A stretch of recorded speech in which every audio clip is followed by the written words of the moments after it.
Se você não criar o seu futuro, alguém vai criá-lo para você, talvez de uma forma que você não goste. No processo criativo, nós temos 3 fases. Você tem a fase da germinação, a fase da assimilação e a fase da conclusão.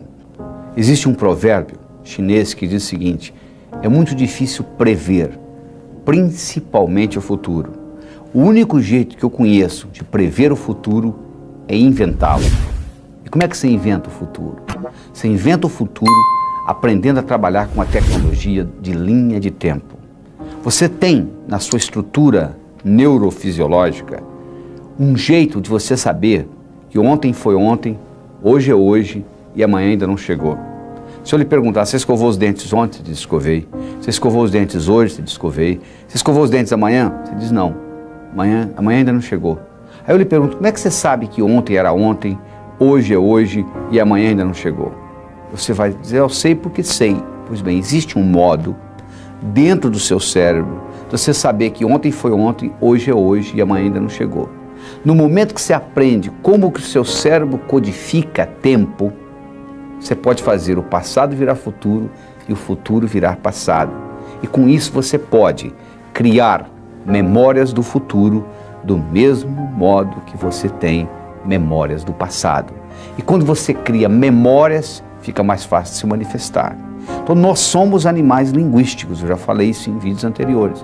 Através da linguagem nós somos capazes de transcender.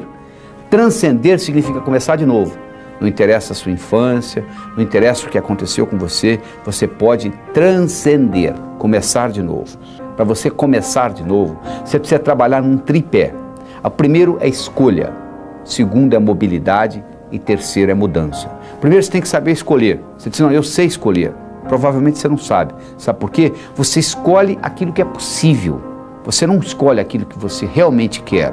Você imagina uma criança, escolhe um presente de aniversário e pede para o pai e para a mãe, chega no dia do aniversário, ela ganha outro. Essa criança decide o seguinte, eu nunca mais vou escolher o que eu quero. Eu vou escolher aquilo que eu acho que é possível, porque eu não vou ficar frustrado. É a mesma coisa com você. Você já escolheu o impossível? Isso é que nós queremos discutir aqui, é a escolha do impossível. Nós estamos discutindo você fazer escolhas. Existem escolhas que são fundamentais. Por exemplo, eu escolho ser a força criadora na minha vida. Isso é uma escolha fundamental. Porque as pessoas, de um modo geral, tudo que acontece de bom com elas, elas dizem, é meu crédito. Acontece de ruim, não tem nada a ver com isso. Não tem também. Porque se você tem o crédito pelas coisas boas, você também tem que ter o crédito pelas coisas ruins. Você, quando faz uma escolha, que nós chamamos de escolha primária, você faz também uma série de escolhas secundárias. Se eu escolher tonificar os meus músculos como escolha primária, eu estou simultaneamente escolhendo levantar mais cedo, ir para a sala de musculação, fazer ginástica, tomar banho, etc. Então, no momento que você faz uma escolha, você nunca faz uma escolha só, você faz uma série de escolhas. E se as escolhas, você tem direito de fazer a escolha, agora você não tem direito de escolher as consequências. Porque às vezes você faz a escolha e a consequência vem do modo que você não gosta.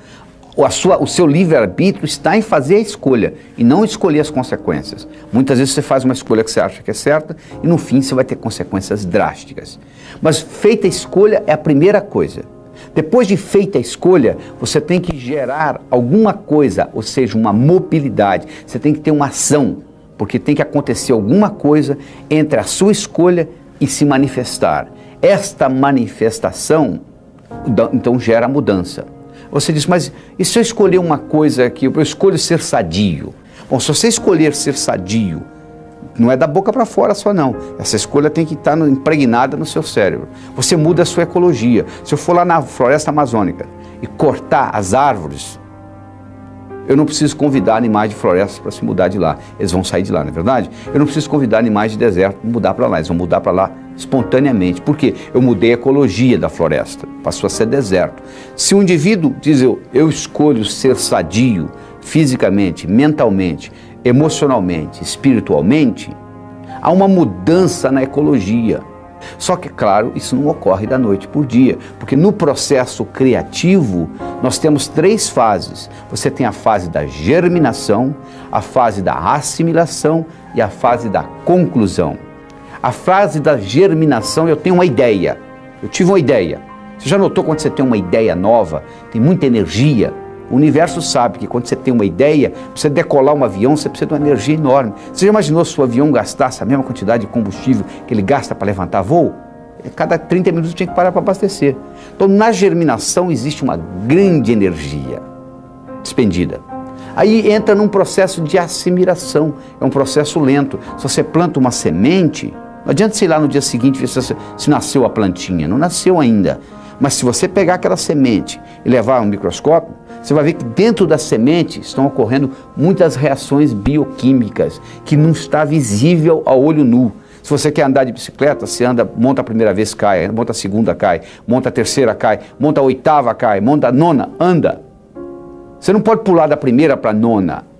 Mas quando você estava andando a sexta, a sétima, a oitava, a sensação que você tinha é que você não estava aprendendo, não é verdade? E de repente você andou. Isso chama-se assimilação.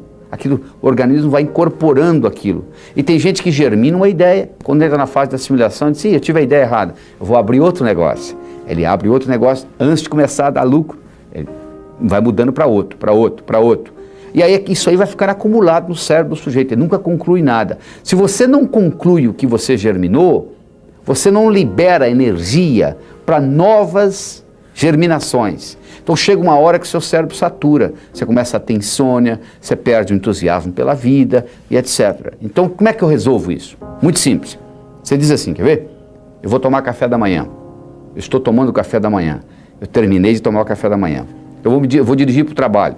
Estou dirigindo para o trabalho. Cheguei do trabalho. Cheguei ao trabalho. Então você vai fazendo germinação, assimilação, conclusão. O seu cérebro treina nisso. Quando você diz assim, eu vou abrir uma empresa, o cérebro diz, poxa, ele falou que ia tomar o café da manhã, tomou. Ele falou que ia dirigir para o trabalho, ele dirigiu. Ele falou que vai abrir uma empresa, vai sim, vamos abrir. Parece uma coisa simples, parece uma brincadeira, mas tem um impacto enorme na sua vida. E à medida que você vai fazendo essas escolhas, talvez entre em conflito com outras escolhas que você tenha feito. E Pablo Picasso dizia o seguinte, não existe construção sem destruição. Você quer construir uma casa? Você tem que furar o buraco, não é verdade? Você tem que estragar o solo. Você tem que derrubar a árvore para fazer para madeira. Você tem que quebrar a pedra para fazer a brita. Então, do mesmo modo, se você está querendo construir novas coisas na sua vida, criando o seu futuro, provavelmente você vai ter que destruir algumas das coisas concluídas.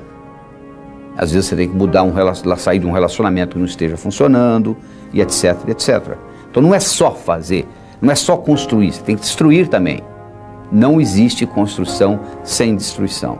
Então é que eu digo o seguinte, primeiro você tem que aprender a transformar os seus sonhos em metas, e depois transformar suas metas em realidade. Como é que você transforma um sonho numa meta? Bom, primeiro você tem que sonhar, né? A maioria já parou de sonhar, já jogou a toalha. Acho que o brasileiro está precisando aprender a sonhar novamente. Então primeiro você tem que sonhar. Aí como é que você transforma um sonho numa meta? Muito simples, coloca uma data. Tudo aquilo que você colocou na categoria de algum dia, provavelmente não vai acontecer na sua vida. Sabe por quê? Porque algum dia não existe no calendário. Quando você diz, algum dia eu vou ler esse livro, quando eu tiver tempo, o cérebro fala perfeitamente, o dia que algum dia chegar, nós vamos ler esse livro. Só que algum dia não chega. Algum dia eu vou abrir a minha empresa. Você não abre, nunca. Então o que você tem que fazer? Colocar datas nos seus sonhos.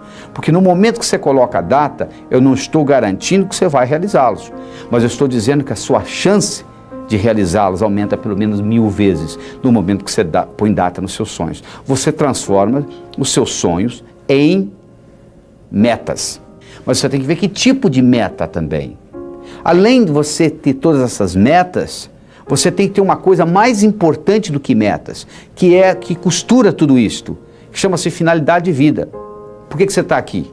Tem gente que está aqui como tubo, come, bebe e vai ao banheiro, come, bebe e vai ao banheiro, come, bebe e vai ao banheiro, tubos humanos. Você veio aqui para uma função mais nobre do que essa. Então você tem que estar sempre questionando, e a melhor hora de você questionar isso é antes de dormir.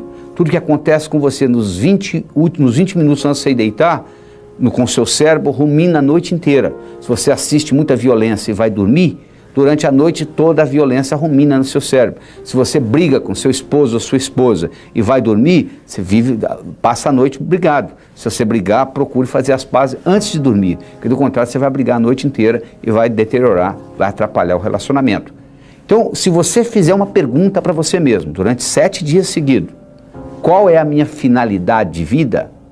E for dormir, durante o sono, o cérebro vai ficar ruminando essa pergunta. E talvez quando você estiver tomando café da manhã ou dirigindo para o trabalho, virá a resposta. No momento que você descobre a sua finalidade de vida e você alinha as suas metas com a sua finalidade de vida, o universo passa a conspirar a seu favor. Você não tem mais problema financeiro, você aumenta a sua energia, a sua vitalidade. Segunda-feira fica o dia mais gostoso que você está começando suas atividades. Então procure descobrir qual é a sua finalidade de vida. E você então aí vive a sua vida com essas prioridades. Porque você pode dividir tudo que você tem para fazer em 2 categorias. Urgente e importante. Você pode fazer uma coisa que seja urgente e importante, urgente e não importante. Importante e urgente, importante não urgente. O ideal é você estar trabalhando em coisas importantes e não urgentes, porque aí você pode trabalhar com calma, pensar que você está correndo uma maratona e não uma corrida de 100 metros e obter o que você quer na vida.